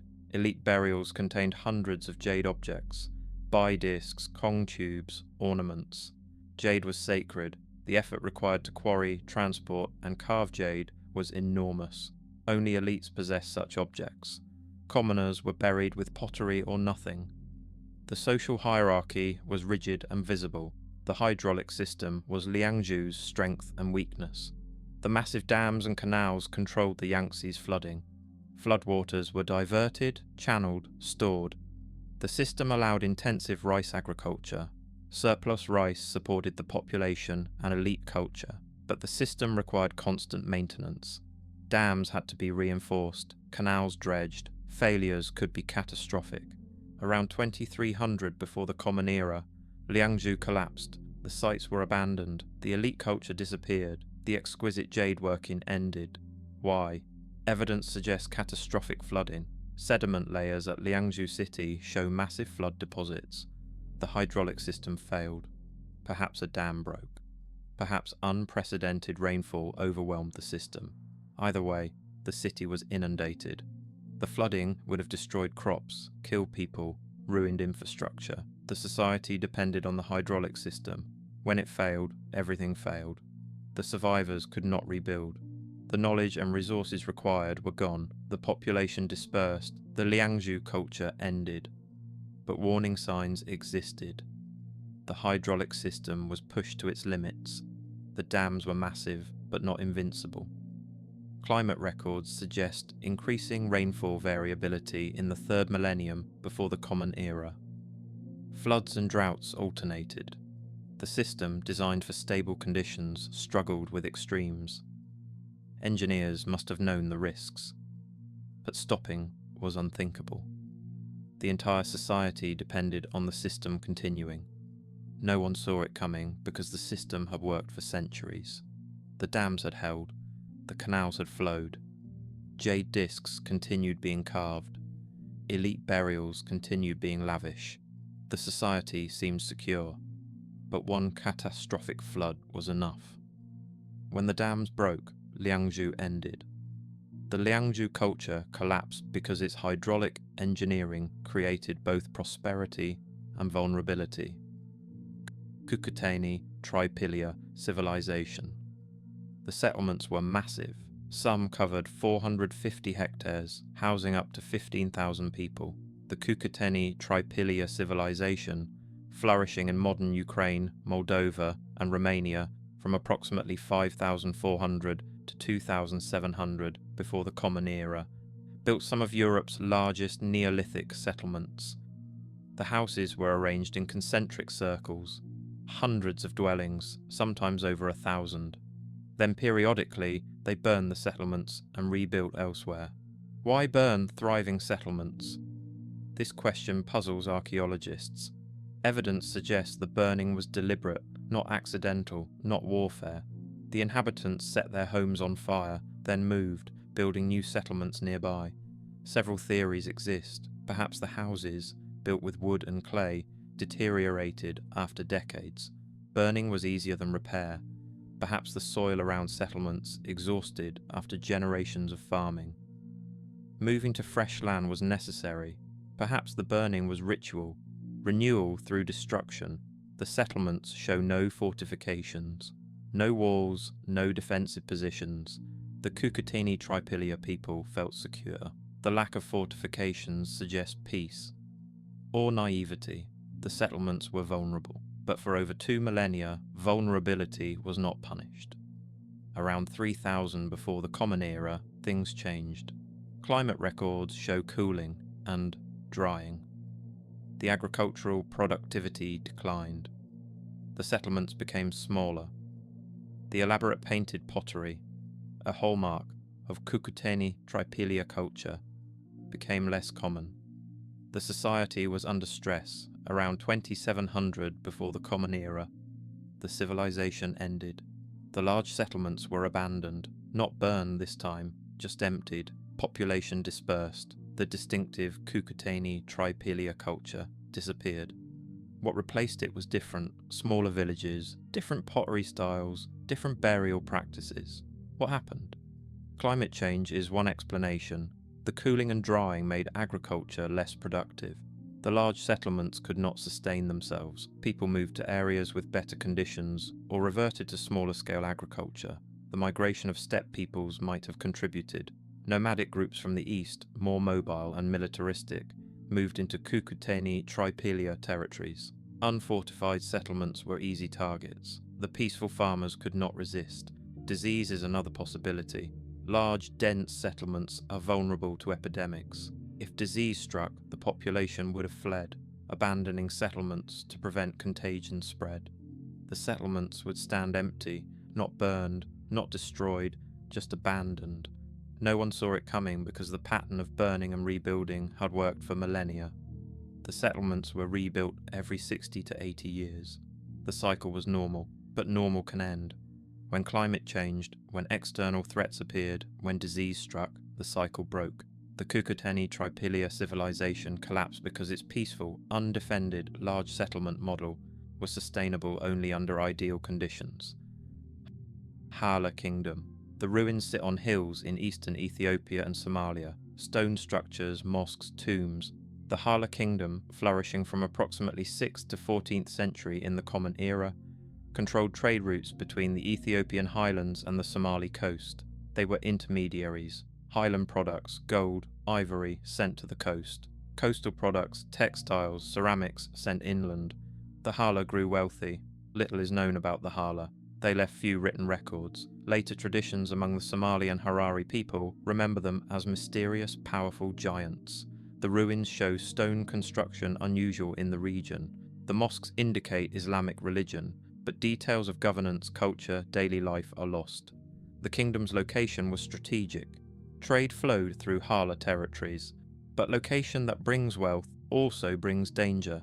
Control of trade routes invites competition. Neighbouring groups wanted access to the wealth. The Harla had to defend their position. In the 14th century, the Harla Kingdom disappeared. The settlements were abandoned. What happened is unclear. The Ifat Sultanate, a Somali Muslim state, expanded in the region around this time. Perhaps the Harla were conquered, absorbed into the Ifat state, or perhaps environmental changes affected agriculture. Drought could have forced population relocations. Another possibility is plague. The Black Death swept through Africa and Asia in the mid-14th century. Trade routes, the source of Harla wealth, also transmitted disease. If plague struck the Harla, population collapse would follow. Survivors would flee. The kingdom would dissolve. Oral traditions among the Harari people who live in the city of Harar claim descent from the Harla. But the connection is unclear, whether Harari survivors of the Harla Kingdom or unrelated groups who moved into the region after the Harla left. The stone ruins remain, but their builders are ghosts. No one saw it coming because trade had been constant for centuries. The routes were ancient, wealth flowed. The strategic location was an advantage, until it became a target. The Harla Kingdom collapsed because being a middleman is profitable but precarious. Garamantian Kingdom. The Sahara was not always desert. 3,000 years ago, the Garamantes lived in the Fezzan region of modern Libya. They built a civilization in what is now one of the harshest deserts on Earth.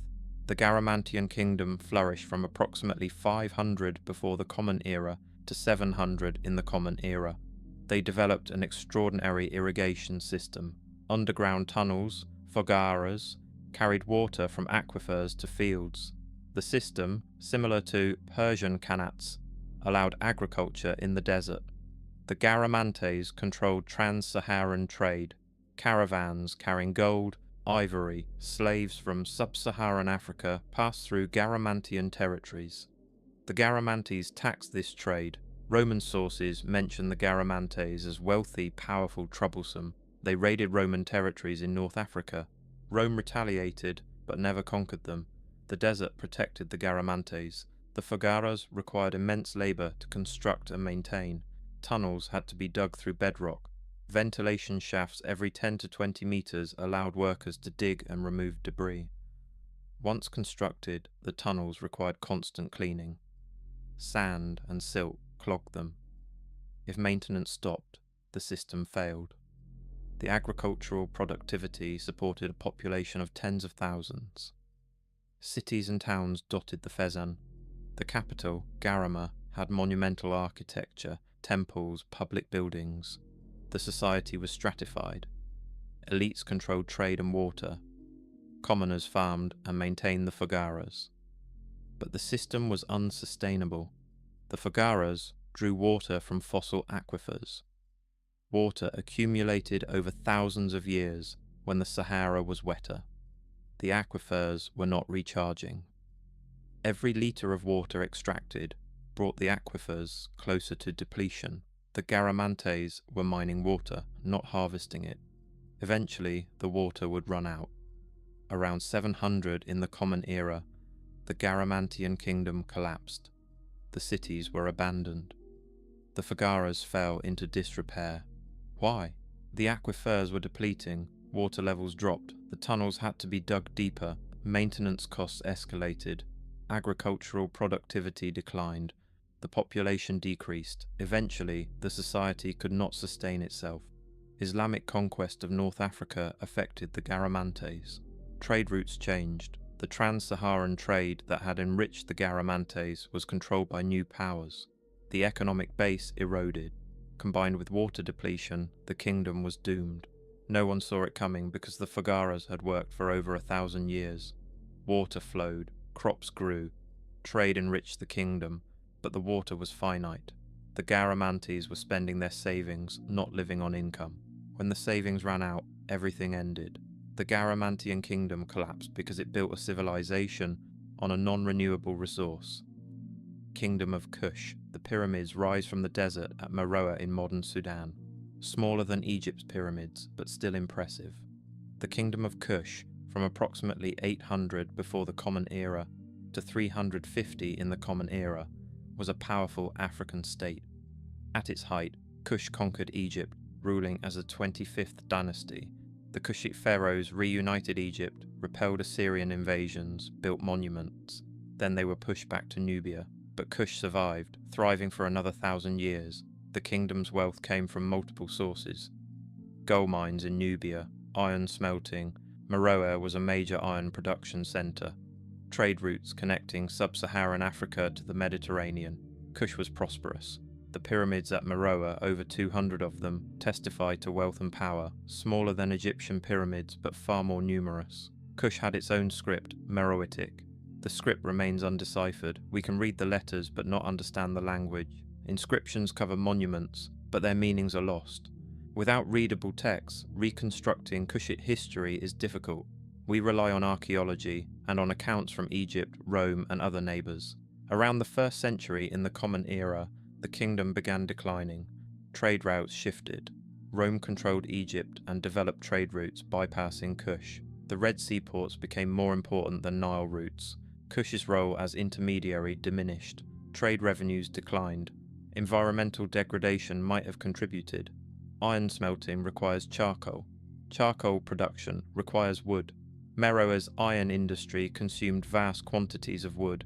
Deforestation around Meroe was extensive. Soil erosion followed. Agricultural productivity declined.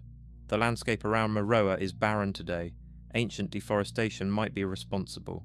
Around 350 in the Common Era, the kingdom of Aksum invaded from the east. Aksumite King Azana recorded his victory. Meroe was conquered, the kingdom ended. But Aksum was not the cause of collapse. Aksum delivered the final blow to a kingdom already weakened by economic and environmental decline. Kush was dying. Aksum merely finished it. No one saw it coming because the kingdom had lasted so long. The pyramids were still being built in the 3rd century. The iron smelters still operated. But trade was eroding. Forests were vanishing. When Aksum attacked, Kush could not resist effectively. The kingdom of Kush collapsed because it failed to adapt to changing trade patterns and environmental degradation. Sabaean Kingdom. The Queen of Sheba visited King Solomon. The biblical story reflects historical reality. Saba, in modern Yemen, was wealthy and powerful. The Sabaean Kingdom, flourishing from approximately 8th century before the Common Era to 3rd century in the Common Era, controlled the incense trade. Frankincense and myrrh, grown in southern Arabia, were traded throughout the ancient world. Saba was the source. The Sabaeans built impressive irrigation systems. The Marib Dam, constructed around 700 before the Common Era, was an engineering marvel. 20 meters tall, 600 meters long, the dam created an oasis. Irrigated agriculture supported a large population. Surplus grain and wealth from incense trade allowed monumental construction. Temples, palaces, walls. The kingdom's wealth depended on incense demand. Mediterranean civilizations, Egypt, Greece, Rome, used incense extensively in religious rituals. Demand was high, prices were enormous. Caravans carried incense north through Arabia. The journey was long and dangerous. The Sabaeans controlled the trade. Their wealth was unmatched in the region, but Roman maritime trade developed. Ships sailing the Red Sea could reach Arabia directly. The overland caravan routes became less important. Roman sources describe the sea route to Arabia and India. The Periplus of the Erythraean Sea, a 1st century merchant's guide, details ports and trade goods. The Sabaeans were bypassed. The Marib Dam required maintenance. Repairs were needed periodically. Around 575 in the Common Era, the dam collapsed catastrophically. whether from neglect, earthquake, or flood is debated. The collapse destroyed the irrigation system, the oasis vanished, agriculture failed, the population dispersed, but the dam's collapse was the end, not the cause. The kingdom had been declining for centuries. The trade wealth was gone. Roman sea routes had already reduced Sabaean prosperity. The dam's collapse finished what economic changes had started. Islamic tradition remembers the dam's collapse as a pivotal event. The Quran mentions the flood of the dam. The event marked the end of an era. No one saw it coming because incense had been valuable for over 1,000 years. The trade seemed eternal. The Marib Dam had stood for over a millennium. Why would anything change? But maritime technology changed trade. When the caravans stopped coming, when the dam collapsed, the kingdom ended. The Sabaean Kingdom collapsed because it depended on a trade monopoly. The technology rendered obsolete. Byzantine Anatolian collapse. Anatolia was Byzantine heartland. The breadbasket, the recruiting ground, the wealthy core of the Eastern Roman Empire. Cities dotted the landscape. Farms produced surplus grain. The theme system organized military defense and civil administration. Anatolia was secure. Then in the 11th century, it was lost. The Battle of Manzikert in 1071 was the turning point. Byzantine Emperor Romanos IV marched east to confront Seljuk Turks invading Anatolia. The armies met near Lake Van. The Byzantine army was defeated, the emperor captured. The defeat was not catastrophic militarily. Byzantine armies had lost battles before, but the aftermath was disastrous. Civil war erupted. Rival claimants fought for the throne. The theme system, dependent on centralized authority, collapsed. Provincial governors became warlords. Anatolia fragmented. The Seljuks advanced, not as conquerors initially, as invited allies. Byzantine factions hired Turkic mercenaries. The mercenaries stayed, settled, brought families. Within decades, Anatolia was Turkic. The Byzantine recovery attempts failed. Emperors from Constantinople tried to reassert control. But Anatolia was gone. The themes were dissolved. The cities declined or were abandoned. Trade routes shifted. The population, Greek-speaking and Christian for over a millennium, became Turkic-speaking and Muslim. The transformation was swift. By 1200, Byzantine Anatolia was a memory. Warning signs existed. The empire was overstretched. Enemies on all borders. Normans in Italy. Pechenegs in the Balkans. Seljuks in the east. The military was strained. The economy was weakening. Coinage debasement, a sign of financial stress, accelerated. But Constantinople continued acting as if the empire was strong. Diplomacy, intrigue, reliance on mercenaries. The old methods no longer worked. The theme system's collapse was catastrophic. The themes combined military and civil administration. Soldiers were farmers, farmers were soldiers. The system was efficient but fragile. It required centralized control to function. When the center weakened, when civil war erupted, the themes dissolved. Provincial autonomy became chaos. Chaos invited external powers. The Seljuks filled the vacuum. The loss of Anatolia doomed the Byzantine Empire. Constantinople survived another 4 centuries, but without Anatolia, without the agricultural base and military manpower, the empire was a shell. The Fourth Crusade in 1204 sacked Constantinople. The empire briefly recovered, but it was a shadow. In 1453, the Ottoman Turks captured Constantinople. The Byzantine Empire ended, but it had really ended in the 11th century when Anatolia was lost. No one saw it coming because the empire had survived crises before. Persians, Arabs, Bulgars, all had threatened. All had been defeated or negotiated with. Constantinople, with its massive walls, seemed impregnable, but walls protect cities, not empires. When the heartland was lost, the city was irrelevant. Byzantine Anatolia collapsed because civil war and fragmented authority invited external conquest. The empire died not from enemy strength but from internal weakness.